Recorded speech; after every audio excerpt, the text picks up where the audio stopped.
In this program, I'm going to validate empty fields in an edit box. So I'm going to check whether the user actually entered something in the edit box. So it can be quite handy when you are doing your pat and you want to check whether the user actually entered some of the information that you require. Okay, so I'm going to add an edit box to my program.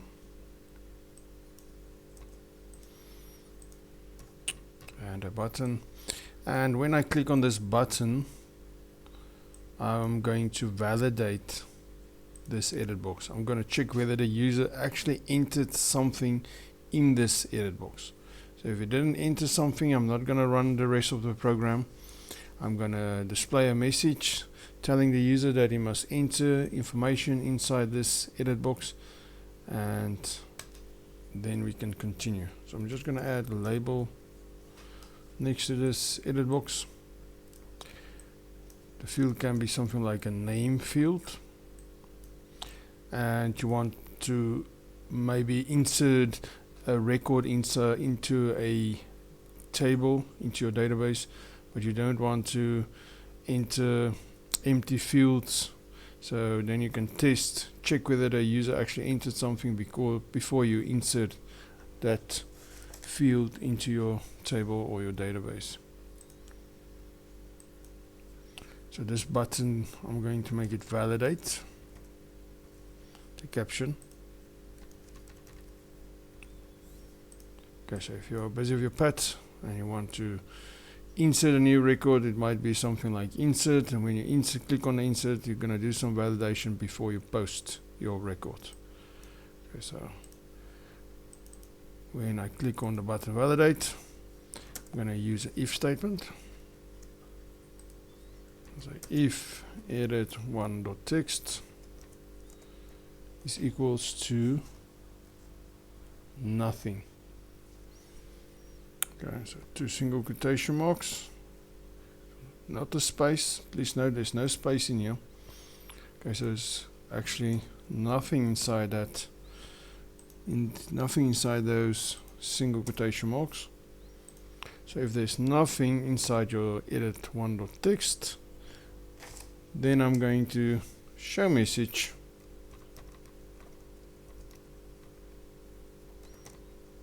telling the user that he must enter something in that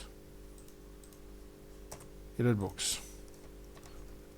Please enter your name. Okay, please enter your name. You can also use a message dialog. I actually think a message dialog will be a little bit better, more professional. Then I'm going to set the focus back to that edit one.text. So I'm going to say edit one.set focus. Set focus.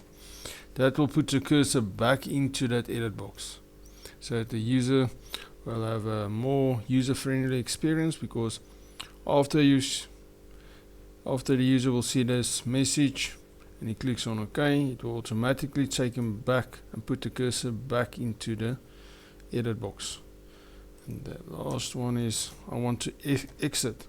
I do not want to run the rest of the program, because if you are busy with your pat or your let's say you want to insert something into a database, you don't want to continue with that process, because you want to stop the user from entering wrong information.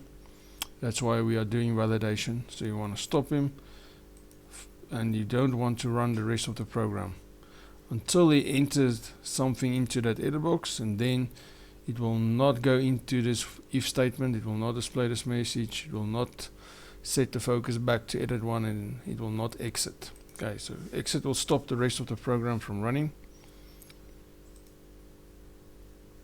Let's test it quickly.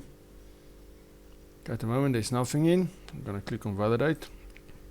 It's going to say please enter your name. Click on OK, and you will see that the cursor is back in the edit box. Back in the edit box. If I remove this, the cursor will not go back to the edit box. So just to make it a little bit more user friendly, and it's kind of pointless without the exit, because if you display the message and you put the set focus back but you're still inserting or you're still running the rest of the program, you might get some runtime errors, or you might insert garbage into your database. So I would recommend you use the show message or the message dialog with the set focus and the exit, and you can do this for multiple edit boxes. Let's say you have another one here, and this is for your surname.